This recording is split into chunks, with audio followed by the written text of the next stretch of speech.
अस्सलाम वालेकुम नाज़रीन, मैं खालिद बेग आपकी खिदमत में हाज़िर हूँ। अच्छा, आज का मौज़ू जो है हमारा वो एक मक़बूल अल्फ़ाज़ जो इंडियन मेजर रिटायर्ड गौरव आर्या है, उसने 2 दिन पहले जो ईरान और अमेरिका के दरमियान पाकिस्तान ने जिस अंदाज़ से एक पीस डील कराई है और वो एक मेमोरेंडम साइन हुआ है जिसमें अभी 60 दिन हैं, मज़ीद मुज़ाकरात होंगे और उसका फ़ैसला होगा और इंशाअल्लाह ताला वो एक हतमी मुआहदे तक भी ये दोनों फ़रीक पहुँच जाएँगे। इस पर गौरव आर्या खुश नहीं है। गौरव आर्या ने जो एक अभी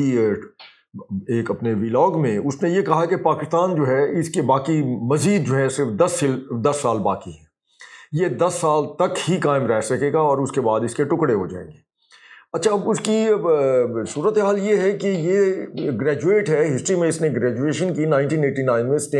सेंट स्टीफन कॉलेज जो है वो न्यू दिल्ली से, जो कि वहाँ का एक बहुत ही एक अहम एक तालीमी अदारा समझा जाता है। और वहाँ से फारिग अल तहसील मोस्टली जो लोग हैं वो ब्यूरोक्रेट्स हैं, बिजनेस में भी हैं, आर्मी में भी हैं, एयरफोर्स में भी हैं और इंडियन नेवी में भी हैं। तो उनकी एक अलमनाए है, उन्होंने बाकायदा गौरव आर्या के ऊपर जो है एक बड़ा एहतजाज किया है और उसने ये कहा है कि ये बंदा ये है ज़हनी तौर पे ज़ायनिस्ट है,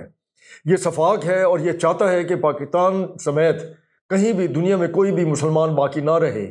ईरान के हवाले से ईरान के बारे में भी उसके तासरात यही हैं, सऊदी अरब के बारे में भी यही हैं, दीगर इस्लामी ममालिक के ख़िलाफ़ भी उसके तासरात यही हैं। मतलब ये है कि वो इस्लाम और मुसलमानों का दुश्मन है और चाहता है कि सबसे पहले तो इंडिया को मुसलमानों से साफ़ किया जाए और वहाँ से कोई एक भी मुसलमान बाकी ना रहे।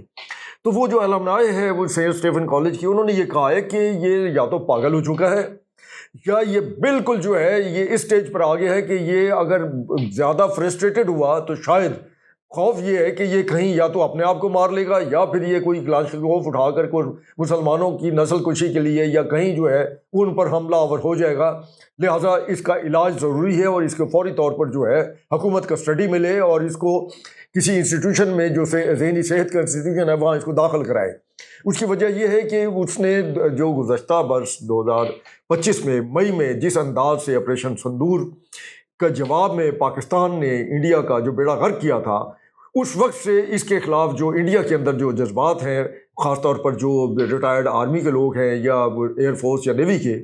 वो भी शदीद इस पर बरहम हैं। उसमें जर्नल भी शामिल हैं। वो ये कहते हैं कि इसका जैसे ही कोई प्रोग्राम आता है या इसकी टीवी चैनल के ऊपर इसका कोई इंटरव्यू आता है या इसका अपना कोई व्लॉग है वो कहीं सामने आ जाए तो वो फौरी तौर पर चैनल चेंज कर लेते हैं या उसे बंद कर लेते हैं। लेकिन कुछ का ख्याल है कि हम इसको एक लतीफ़े के तौर पर, कॉमिक करैक्टर के तौर पर भी देखते हैं कि यार ये एक मज़ाहिया करैक्टर है। और जिस वक्त उनका ये मौक़िफ़ सामने आया कि ये एक मज़ाहिया करैक्टर है तो उस पर अलमनाए ही के अंदर से एक साहब ने ये कहा कि आप जुल्म कर रहे हैं। जो मज़ाहिया करैक्टर होते हैं वो बड़े बहुत ही मासूम होते हैं और वो उनमें किसी भी तरह की वो जाहिरियत या वो उनका स्टाइल नहीं होता कि दूसरे को जो है वो सफ़ारती से मिटा दिया जाए। ये पागल हो चुका है और इसका इलाज बेहद ज़रूरी है। अभी उसका ये कहना है कि पाकिस्तान के पास मज़ीद सिर्फ 10 साल बाकी हैं और उसके बाद जो है ख़ास तौर पर उसने हमारे फील्ड मार्शल आसिम मुनीर का जो है नाम लिया है कि ये अगर इक़्तिदार में या ये अगर इसी तरीके से इसी ओहदे पर बरकरार रहे तो पाकिस्तान शायद इससे पहले ही जो है वो ख़त्म हो जाए। तो ये उसकी खुशफहमी तो हो सकती है, उसकी एक ड्रीम तो हो सकती है, लेकिन उसके मिजाज के मुताबिक जिसने मुल्तान जैसे शहर की बंदरगाह पर जो है वो इंडिया का कब्ज़ा करा दिया था और लाहौर की बंदरगाह भी वहाँ पर भी उसने इंडियन नेवी को पहुँचा दिया था, तो उससे इस तरह की जो एक लग़व किस्म की जो गुफ्तगू है वो कोई बेमायनी है। लेकिन बहरहाल उसकी जो ज़हनी साख्त है, उसके पैरोकार इंडिया में जोहला जाहिल हिंदू जो है वो भी बहुत ज़्यादा है, जो उसको सुनते भी हैं। उसकी आप रेटिंग देखें और जिस तरीके से लोग उसको सुनते हैं उससे ज़ाहिर होता है कि वो कुछ लोगों में इंडिया के अंदर भी वो पसंदीदा है। क्या वो आरएसएस के लोग हैं, हिंदुत्व के लोग हैं, जो भी हैं। तो इसी के ऊपर भी जो है वो बाकायदा वहाँ पर कुछ नौजवानों ने जो यूनिवर्सिटीज़ में ज़ेर तालीम है उसमें मर्द और ख़वातीन दोनों शामिल हैं, उन्होंने भी इसके ऊपर राय देते हुए एक व्लॉगर को उन्होंने यही कहा है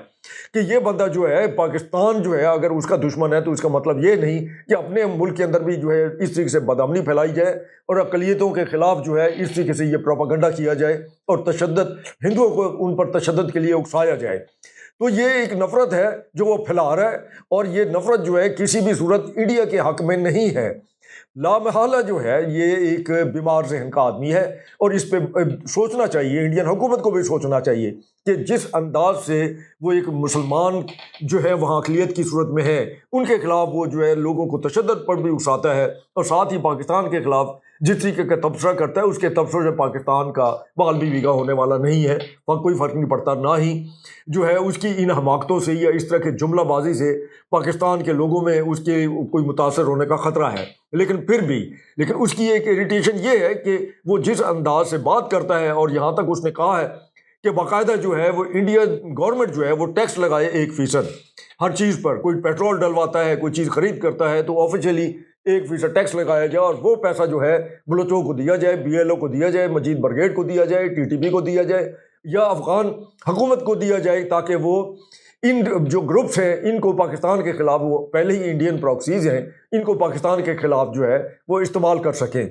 تو یہ ایک میجر گورو آریہ مقبوط الآواز تو اس کو کہا ہی ہم نے، لیکن بہرحال یہ ایک قابل نفرت، خود بھی قابل نفرت شخصیت بن کر ابھر رہا ہے ود ان انڈیا۔ اللہ حافظ۔